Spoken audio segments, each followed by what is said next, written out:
don't know. Have you guys seen this? Let's see this release date announcement trailer.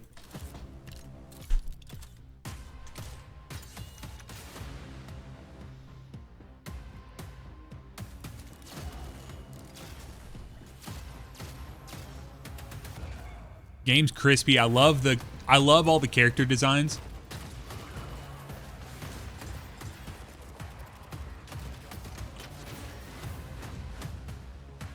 More than guns. Got the abilities. Going crazy with them.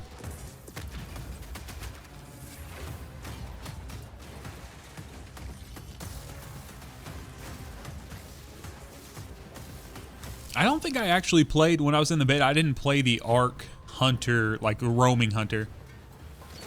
Did play PvP. Honestly, they need to... I wish they would take a lot of the features from Destiny Rising and make them into Destiny 3. So the roguelike game modes are a lot of fun. They're basically 9 based, and so they kind of take you through all the different things. So well, that area was like beautiful. That's the campaign right there, dude. The campaign is actually freaking sick. So 820, 825, you guys can pre-register now for Destiny Rising. If you have not already, or if you did not play any Destiny Rising, you should definitely check out. This is the official announcement trailer. I'm going to talk over this, but I will show it. So for anyone who doesn't know what Destiny Rising is, basically it is a parallel universe to core Destiny, where you wake up and you are playing as a character named the Wolf, which you can see here talking to Ikora and some different characters. And so as you're doing that, you are developing your skills, you're going through, and then you are playing through a unique story. So like in different areas, and you're playing through a unique story and just building up your skills as the Wolf. While you do that, you get access to other characters. So this is a character-based game. So the Wolf has its own character like subclass tree. It has all of its own abilities. And then Ikora is one playable character. Actually, you know, there's multiple like archetypes of different characters. So you have like multiple hunters, multiple titans, multiple warlocks that are in there. You guys may see here in a few. Yep, right here. This is Goth Mommy Gwen that has a she has a scythe. And that character, hold on.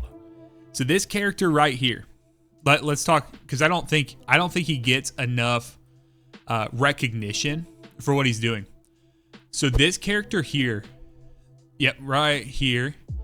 This is, I don't remember the name of this character, but basically it's an exo. And inside the exo frame, there are 2 minds inside the frame. And so the frame is like at odds with itself the entire time. But what that allows you to do, you know how on Warlock in the base game, you have where you can either do like empowering Warlock or you can do like healing Warlock, right? Healing Rift, empowering Rift, things of that sort. Well, when you're on this character, you have the ability to, in the middle of your gameplay, flip between the 2 beings that are inside this one exo, and one of them is like healing support, so Well of Radiance, you know, and everything. You can see he throws kind of like a healing grenade down there and stuff, and then the other one is all empowering. So I think you have a well on that character as well, but while you're doing that, you are able to like empower all the damage. So you could have 2 people or multiple people in the same fire team using the same character, but one on the support role and one on the other role. And so the character's super strong. And then the other thing that's really cool is all of the characters have like set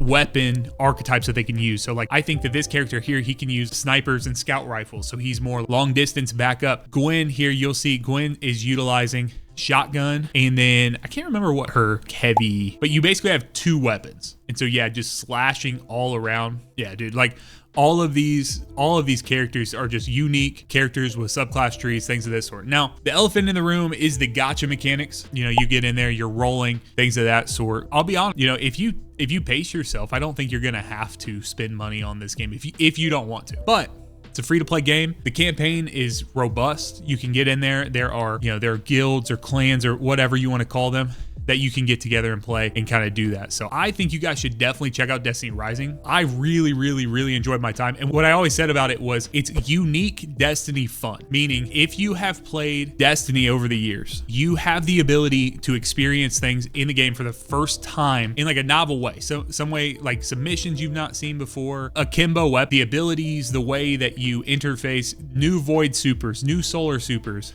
I mean, every type of character class played in a different way with a slight twist on it. And here's the thing too. So you may be saying, Sax, that's fine, but I hate that this game is a mobile game. I don't want to play this game on my phone. Fair enough. NetEase, who makes this game, they have an emulator that they have created for you to play their games on PC. So I don't know that you have to have the most robust PC ever, because remember, these games should be able to be played on phones with mobile processors and mobile graphics and things of that sort. So you just need to install, it's called the MMU or MU emulator, and you're able to utilize that. It's fully supported. You can do controller, you can do mouse and keyboard, do all that kind of stuff. And so I don't know. I really believe in the game. I think it's a lot of fun. If you want to see my first reactions to the game, I put out a video months ago at this point, right here where I played with my buddy Tom. It was 2 months ago where we played and I asked the question, like, is Destiny Rising the perfect onboarding game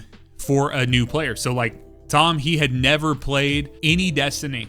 He's not played any Destiny 1, Destiny 2, any core Destiny, and we get in here. This is you discovering your first exotic in the game.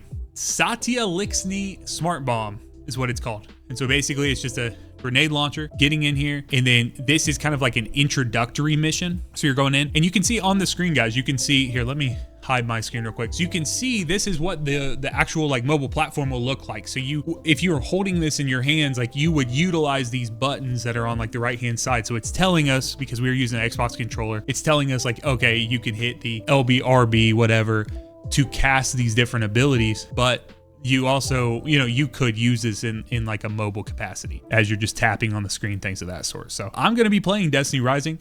I'm going to be making content for Destiny Rising, things of this sort, because it's very rare that we get something that overlaps in such a Venn diagram, right? Such a way that's like, we love Destiny, I love Destiny, it's something brand new, but there's also a large audience that have never played core Destiny that may check this out. So I'll be making content. Don't want you guys to be surprised about that. If you don't care, that's fine. But if you do, or you want to give it a shot, that would be awesome. So I saw someone ask a question about, does Ikora use Arc? Ikora does not use Arc. Ikora is Ikora through and through every timeline. And so Ikora is all void all the time. Another thing that I really like about Destiny Rising from my time that I spent with it is that it feels like the world's stakes are higher, meaning that there are humans that are fighting alongside Guardians, that are fighting alongside all the forces. So it's just something that to think about when they were creating this game. They place these stakes on you and say like, hey, the humankind is willing to defend Haven, which Haven is the last city in this world. Like it's actually given a name here. So you can kind of see like the tower is so much more expansive. There are so many places to explore inside here. I don't want to spoil too much in here if you guys don't know any names of characters and things of that sort. So I'm not going to show any more. You guys can look into what you want, but just be expecting we're going to have Destiny Rising content on the channel. I'll be playing on PC and be getting in there.